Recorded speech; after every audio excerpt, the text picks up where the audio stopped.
Welcome, friends, to the Beaver Dam. We are going to have a damn good time talking about this team, my initial thoughts, and of course, a couple counters for this team for those of you who are in GAC right now and need this before the end of your GAC in like 3 hours. So, thank you guys so much for being here. Overall, I mean, you can beat most GLs. You can see me here beating a couple GLs in the background.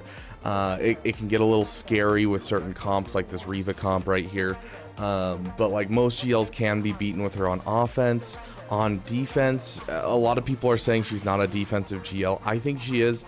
I do think there's a couple counters currently that are in there that become problematic. It's, you know, especially this one currently, which is Sith Eternal. That is what we're using and what we're showing you how to do is Sith Eternal, which is a really budget counter. Overall, basically your counters are Leia, Lord Vader, or Sith Eternal. And then for off meta, of course, we've seen things such as Maul, but with Maul, it has a caveat we'll talk a bit about later. You know, off meta, it's not looking great. Hopefully we'll get some more stuff in there. I'm hoping Starkiller will do this, but if you discover any off meta, please throw them in the comment section. I do think that we need to keep in mind that pieces of this kit, such as the perfect defense on Hera, a couple things on Ezra. There's quite a few broken things, and we're probably not going to get fixes to those broken things until January, and so she'll be a solid GL until then. I am enjoying her. I do think she's a little on that JMK side of like uninteresting to watch. Her first ultimate's cool, but besides that, she does a lot of posturing. Her damage, I don't think, is being calculated correctly as well. But overall, I mean, the team hits like a freight train, but its ultimate counter is anything that negates critical hits.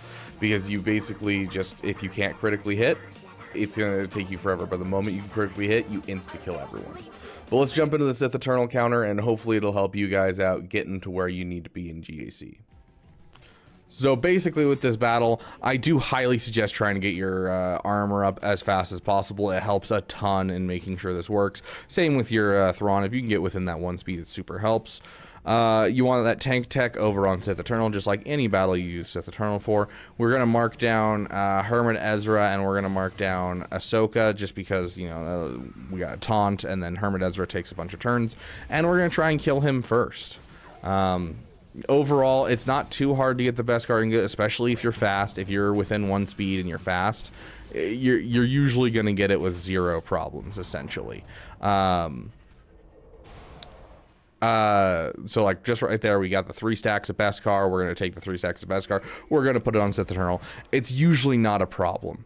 I'm just sure I'm going to hit the fracture. I don't really need that this time. Sometimes you do. We don't need it today. So at this point, we're just like kind of, you know, making sure we get this passed around the field, because the whole idea is going to be trying to ramp up our mastery as fast as possible and kill off Hermit Ezra before we hit ultimate. The moment we kill Hermit Ezra, we can start working through our ultimate, but we want to make sure we're maintaining banners as much as possible, and we can just focus down on good old Hermit Ezra.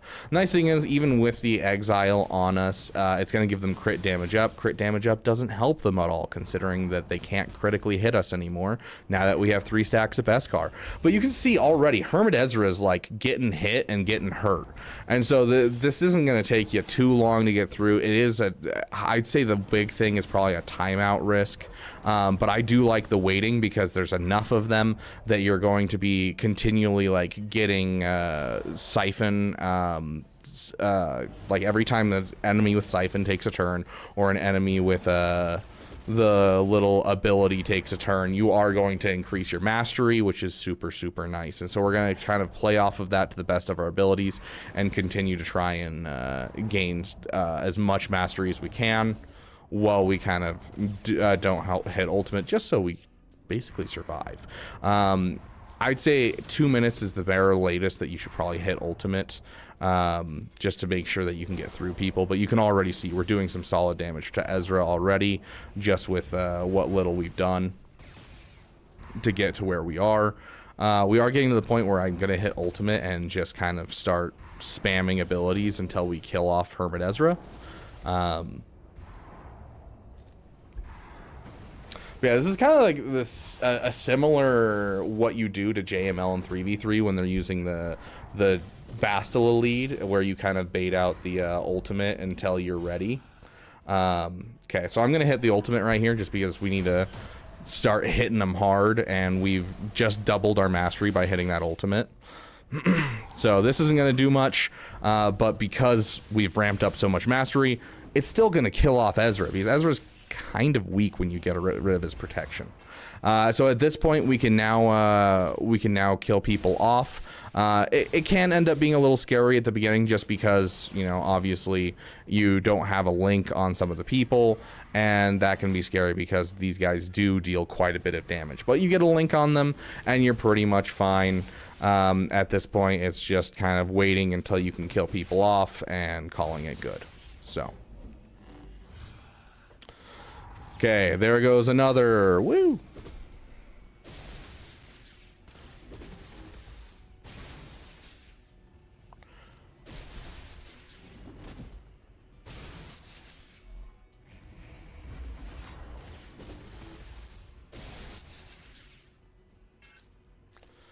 We're almost to ultimate once again, where we'll be able to kill off more people. Honestly, we're going to save it just because I want the link. But even if you get to the point where I'm getting to, where this is some poor RNG overall, I mean, this is very obviously an easy two-shot because you can just take something in and you can finish off Ahsoka. So, at this point, we're just going to throw it on auto and hope that he's able to get through who he needs to get through. So.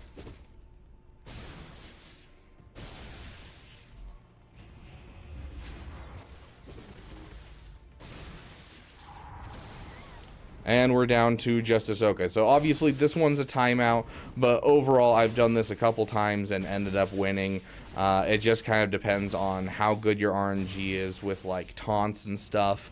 Either way, this is going to be a solid 2-shot or a solid 1-shot, and it's honestly one of the more solid counters that I've been able to do against Ahsoka without being super expensive, like throwing a Leia against it or something like that. I have seen, you know, Maul beat this. Arnold showed that on his stream, but it requires your Maul be faster than their Ezra. Otherwise, you're screwed. And unfortunately, most people mod their Ezra like their life depends on it. This guy's Ezra is a little slow, so we could have probably pulled it off if we were seeing this on defense.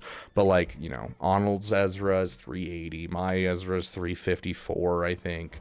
Like, you know, we mod our Ezras really well because they're the main engine of whatever team he's on. If he's on JML, he's a main engine. If he's on Rey, he's a main engine. So, you know, it's hard to see people doing that overall, I gotta be honest.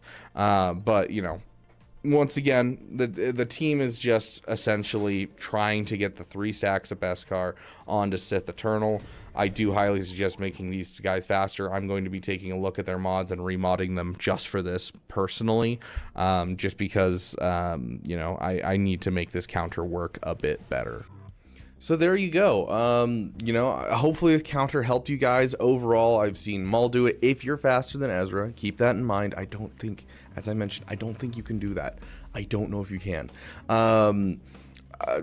You know, the Starkiller Cron, I've seen it work outside of GAC. Inside GAC, it'll probably work as well, especially with the Omicrons turned on. Without the Starkiller Cron, I'm curious. Let me know if you try this. Hopefully, we'll see some testing from Arnold today. But overall, Lord Vader, I have a full banner video that one of my viewers sent me of Lord Vader doing it. You know, GL Leia does do it. You have to be careful. In fact, actually, with my opponent here, my opponent saw my GL Ahsoka Tano in the back wall and DM'd me, and so we've been talking, and he had to 4-shot my GL Ahsoka Tano. He tried out Leia first, was only able to kill off one person, and I believe he used SLKR next, killed off everyone else, and then finished it off. Tried Imperial Troopers to finish off just the solo GL Ahsoka Tano. Could not do it with Imperial Troopers. So I'll have the full data on this, you know, at the end of the week, of course. But, you know, it's an interesting team. I think a lot of people are making a big deal about it. Oh, it's not going to be good on defense. It's going to be good on defense. But hopefully with the Sith Eternal, it will help you guys out countering her. Please do get your speeds as close to possible for Thrawn and Armor, and get them up over 300 speed for sure as fast as you can. can. That is the only thing that I see going problematic with this counter, and that's usually the problem, is if characters are taking turns in between armor and Thrawn, that's when I usually lose. And so I think getting those guys up and going, that's the only thing you really got to do. But overall, remember, the essential thing to remember with Ahsoka Tano is the kit's currently a little broken still. A couple of characters are not working as intended. It's uninteresting to look at, but it's still a really fun team to see it ramp and then insta-kill like a JMK and insta-kill like a Lord Vader. It's still really fun to see that happen, but the overall battle, it feels a little like Lord Vader, and then all of a sudden it feels like the most overpowered team of all time as soon as you can critically hit people and you've ramped up enough damage. I think I need to do some remods to my GL Ahsoka Tano to offense versus crit damage because of the long ramp time, and it's mostly the fact that we can't crit in some of these teams that's the problem.